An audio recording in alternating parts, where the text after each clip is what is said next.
মহানগৰ আৰক্ষীয়ে উদ্ধাৰ কৰিলে বিক্ৰী হোৱা শিশু। নিশা গৰৈমাৰী চৰৰ পৰা উদ্ধাৰ শিশুটিক। নিখোজ হোৱা 11 মাহৰ পিছত সফলতাৰে উদ্ধাৰ। মাত্ৰ 5,000 টকাত ককাকে বিক্ৰী কৰিছিল কন্যা শিশুটিক। মহানগৰ আৰক্ষীয়ে উদ্ধাৰ কৰিলে দেৱ শিশুটিক। নিশা গৰৈমাৰী চৰৰ পৰা উদ্ধাৰ কৰে বশিষ্ঠ আৰক্ষীয়ে। মাত্ৰ 5,000 টকাত ককাকে 7দিনীয়া কন্যা শিশুটিক বিক্ৰী কৰিছিল অন্য লোকৰ হাতলৈ। নিখোজ হোৱা 11 মাহৰ পিছত সফলতাৰে উদ্ধাৰ কৰিছে শিশুটিক। শিশুটি বিক্ৰী কৰোঁতেই পিতৃ মাতৃয়ে দাখিল কৰিছিল এজাহাৰ দাখিলৰ পিছতে ব্যৱস্থা লোৱা নাছিল আৰক্ষীয়ে। দেওবাৰে পুনৰ শিশুটিৰ মাতৃ পিতৃয়ে এজাহাৰ দাখিল কৰে। দ্বিতীয়বাৰ এজাহাৰ দাখিলৰ 12 ঘণ্টাৰ পিছতে উদ্ধাৰ শিশুটিক। বশিষ্ঠ আৰক্ষীয়ে গ্ৰেপ্তাৰ কৰে আবেদ আলী আৰু তাহেৰ আলী নামৰ দুজনকৈ লোকক। বকৰ সোণতলীৰ পৰা ককাক আবেদ আলীক গ্ৰেপ্তাৰ। এজাহাৰ দাখিলৰ পাছতেই আৰক্ষীয়ে চলাইছিল অভিযান। এটি শিশু সত্যকাল শিশু 11 মাহৰ পূৰ্বেই অন্তৰ্ধান হৈছিলে আৰু আপোনালোকে উদ্ধাৰ কৰিলে। সমস্ত ঘটনাটো কি, কোন জড়িত হৈছিলে, কিয় বিক্ৰী কৰিছিলে, ক'ৰ পৰা উঠাই নিলে? যোৱাকালি আবিয়া খাতুন তেখেত গেম ভিলেজৰ ওচৰতে থাকে। তেখেতে এখন এজাহাৰ আহি কিনে আমাৰ বশিষ্ঠ থানাত দিয়ে যে যোৱা 2024 চনৰ মে' মাহৰ 30 তাৰিখে তেখেতৰ একমহীয়া সন্তানটো তেখেতৰ বাপেক অৰ্থাৎ এই সদ্য জন্ম হোৱা বাচ্চাটোৰ ককাক আবেদ আলীয়ে 5,000 টকাৰ কাৰণে ক'ৰবাত বিক্ৰী কৰি দিয়ে।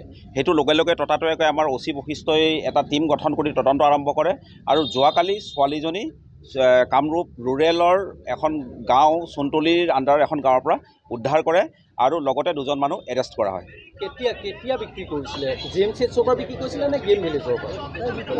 আপোনাৰ তেখেতে ঘৰত অহাৰ GMCHৰ পৰা ঘৰত অহাৰ পাছত যোৱা 2024 চনৰ মে' মাহৰ 30 তাৰিখে বিক্ৰী কৰিছিল বুলি মানে যোৱাকালি এজাহাৰটো দিছে। কিমান দিন হৈছিলে জন্ম হোৱা তেতিয়া? সময়টো গম পাই নেকি? তেতিয়া একমহীয়া বুলি কৈছিলে। এমাহতে বিক্ৰী হয়। তেতিয়া 11 মাহ হ'ল। হয়। আৰু আজি যিজন এৰেষ্ট কৰিছে তেওঁলোক কেনেকৈ জড়িত? আবেদ আলী হৈছে তেখেত যিজনে বিক্ৰী কৰিছে আৰু যাৰ ঘৰত পোৱা গৈছে তেখেতকো এৰেষ্ট কৰা হৈছে আৰু তেওঁলোকক বৰ্তমান আমাৰ কাষ্টডিত ৰখা হৈছে। এতিয়া যিখন এজাহাৰ দিছে সেই এজাহাৰ মতে 5,000 টকাত বিক্ৰী কৰিছে, কিন্তু ট্ৰিটমেণ্টত নিম বুলি কৈ 5,000 টকাত বিক্ৰী কৰি দিছিলে আবেদ আলীয়ে আৰু বিক্ৰী কৰিছিলে তাহেৰ আলী নামৰ মানুহ এজনৰ তাত। এতিয়া আমি আবেদ আলীকেও এৰেষ্ট কৰিছোঁ, তাহেৰ আলীকো এৰেষ্ট কৰিছোঁ, বাকীখিনি তদন্তত ল'ব। আবেদ আলীয়ে কেছটো কেনেকৈ পালে? কিবা সম্পৰ্কীয় নেকি? ককাক হয়, নিজৰ ককাকে বিক্ৰী মানে নিজৰ ককাক হয়। নিজৰ ককাকে বিক্ৰী কৰি দিছে। হয়। আৰু এটা কথা শুনিছোঁ, এই কেছটো যেতিয়া এজাহাৰ দিবলৈ আহিছিলে বশিষ্ঠ থানাই এজাহাৰখন লোৱা নাছিল বুলি ভুক্তভোগী পৰিয়ালে কৈছে। এতিয়া কথাটো মই আজিহে গম পাইছোঁ। এইটো মানে কথাটো সঁচা কি মিছা কি কেইদিনমান পাছত আমি তদন্তৰ পাছত ওলাব পাৰিম। আৰু এষাৰ কথা শুনিছোঁ যে ভিক্টিম ফেমিলিক কৈছিলে যে কেছটো আমি বিচাৰি উলিয়াই দিম। ভিক্টিম ফেমিলিক থানাৰ চৌহদ চাফা কৰিবলৈ ব্যৱহাৰ কৰিছিলে বুলি কথা এটা। মানে কথাটো হৈছে কি, তেওঁলোকে এই ঘটনাটো এতিয়া প্ৰায় 10 মাহৰ মূৰত যোৱাকালি আহি থানাত আমাৰ এজাহাৰ দিছে। এতিয়া যিখিনি কথা আপোনালোকে শুনিছে সেইখিনি কথা ময়ো শুনিছোঁ। সেইখিনি কাৰণে এটা এনকুৱাৰী এটা কৰা যাব। সেই এনকুৱাৰীত বস্তুটো ওলাব সঁচা কি মিছা। মানে ডিপাৰ্টমেণ্টেল ইনকুৱাৰী হ'ব। হয়। আৰু অভিযোগ সত্য হ'লে কি হ'ব? দেখা যাব। আমাৰ নিয়ম মতে যিটো হ'ব লাগে সেইটোৱে হ'ব। আৰু এটা কথা শুনিছোঁ যে কিডনেপ হোৱা এগৰাকী মানুহে বশিষ্ঠ থানাত নিজে এইটো বশিষ্ঠ থানা নহয়, দিছপুৰ থানাত।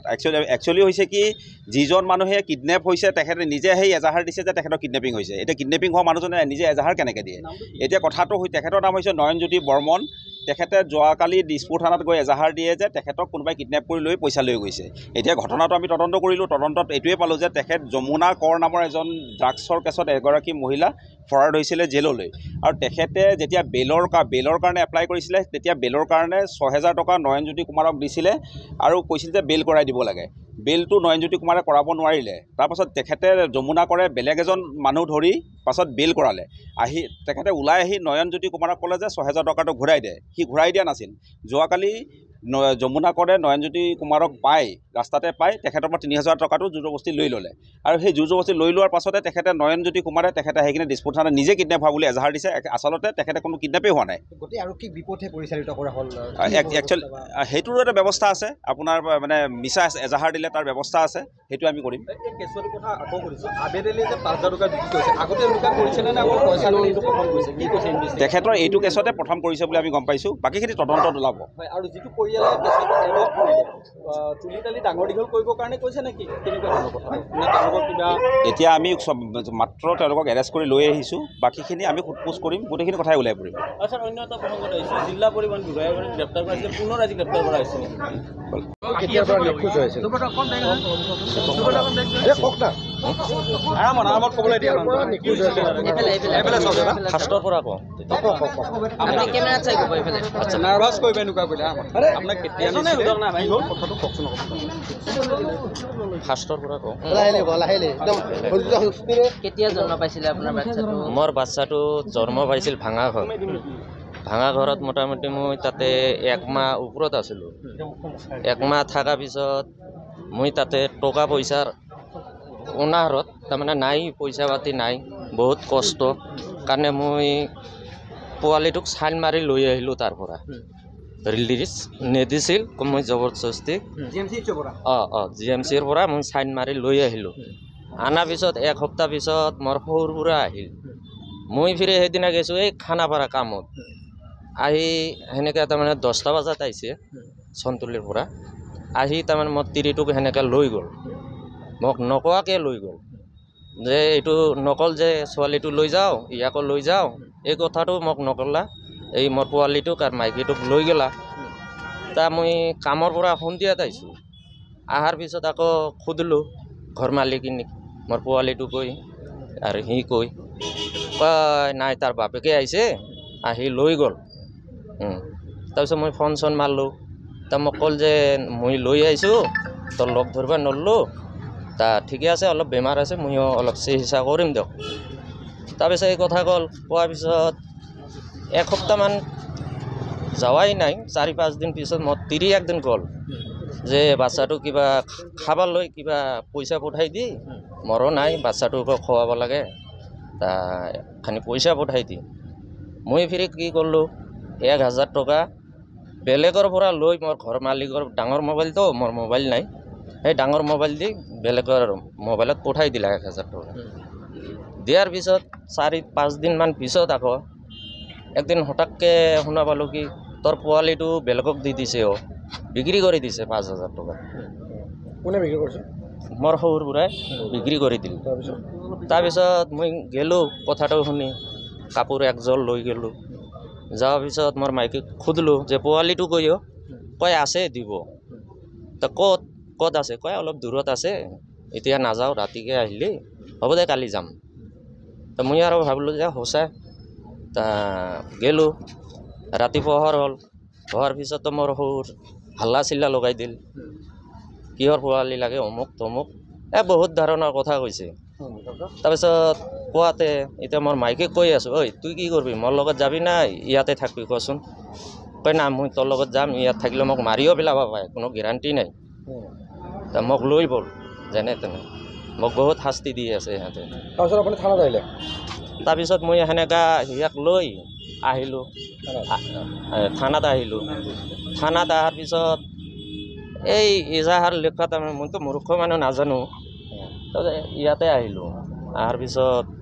মোক ক'ল কি তুই চনতলী থানাত যা তাতে গ'লে কামটো ভাল হ'ব মোৰ চিনাকি মানুহ আছে তাতে যা ইয়াৰ আগত মোক জংঘল চাফ কৰাতে মোক দেখা পালা সেই ছাৰক কৈছিলোঁ যে ছাৰে এনেকৈ ঘটনা মোৰ বাচ্চাটোক এনেকুৱা কৰি লৈ গ'ল কয় ইয়াত যাই তুই চনতলী থানাত যা তাতে কামটো ভাল হ'ব তই এই চনতলী এলেকাই পৰে তুই তাতে যা তাৰপিছত এনেকৈ মই নাপালোঁ মই আকৌ ফিৰি সৰুবুঢ়াত তাত ৰিকুৱেষ্ট কৰিব গ'লোঁ তাৰমানে কামখানি কৰিব দিছিল যে এই অলপ জংঘল চাফা কৰিব দিছিল মন্দিৰত থানাৰে মন্দিৰ এইটো বশিষ্ঠ থানাৰে এইটো কামখানি কৰিব দিছিল একটা ছাৰে ডেকা ছাৰ আছিল নাম মনত আছে নেকি হা কি ছাৰ বুলি ক'লে চিৰস্থান নেকি দেখা নেকি তা যি নহওক মোক কৈছে যে ভাল কৰি দি মই তোৰ কামটো কৰি দিম দে বুলি পইচা দিছিল নে পইচা দিছিল মোক হাজিৰা পইচা অৱশ্য দিছিল তা যি নহওক মই ইয়াতে নাপালোঁ দেখি আকৌ গ'লোঁ সৌৰ ঘৰত যোৱাৰ পিছত সৌৰবোৰাক ক'লোঁ এহেঁতে তাৰমানে পাত্তাই নিদিলে আৰু মোক কয় নহ'ব অমুক তমুক তাৰপিছত 4-5 দিন পিছত এহেঁতে ইটা ভাটাত গুচি গ'ল 6-7 মাহ ইটা ভাটাত কাম কৰোঁ কৰাৰ পিছত আজি মোটামুটি 4 দিন না 5 দিন হয় ঘৰত আহিছে মই খবৰ পাইছোঁ তাৰপিছত একদিন আমাৰ এই দীপংকৰক লগ পালোঁ আপোনালোকৰ দীপংকৰ এই ইয়াক লগ পালোঁ মই ইয়াক লগ পাই ক'লোঁ যে ভাই মোৰ এই গতি মই বহুত গৰীব মানুহ তুই মোৰ হালটো চা ই নিজে মোৰ যাই ঘৰ দুৱাৰ চব চাইছে ক'ত থাকোঁ কি কৰোঁ চাই পেলাই ই কৈছে যা মই যিখিনি সহায় কৰিব লাগে কৰিম তাৰপিছত এনেকৈ কৰি আহিলোঁ থানাত বশিষ্ঠ থানাত আনাৰ পিছত ইয়াক লগত লৈ ইজাহাৰ এখন লিখিল ইজাহাৰখন লিখাৰ পিছত যি নহওক বশিষ্ঠ থানাত ধন্যবাদ মোক তাৰমানে এক ৰাতিতে কামটো কৰি দিছে মই ইমান দিনত 11 মাহ কৰিব পৰা নাছিলোঁ কামটো বশিষ্ঠ থানাই মোক এক ৰাতিতে মোৰ পোৱালিটো আনি দিছে আৰু এই দীপংকৰৰ কাৰণে মই পোৱালিটো ফিৰাই পালোঁ ধন্যবাদ বশিষ্ঠ থানাক বিৰাট ধন্যবাদ মই তাৰমানে বিৰাট ভাল পাইছোঁ মোক পোৱালিটো আনি দিছে মই বিৰাট তাৰমানে এনেকুৱা পুলিচ দেখাই নাই যে বহুত ৰাতিটো টোপনি নাই আৰু এইটো বিৰাট ডেঞ্জাৰ জেগা আমাৰ এই বাইদেউজনী গৈছিল বাইদেউজনী টোপনি মাৰা নাই বাইদেউজনী দেখি কয় বা ডেঞ্জাৰ জেগা ইয়াৰ পৰা ফটাফট যাব লাগিব সবেই তাৰমানে দেখি আচৰিত খাইছে যে মানুহবিলাৰ চব উল্টা কথা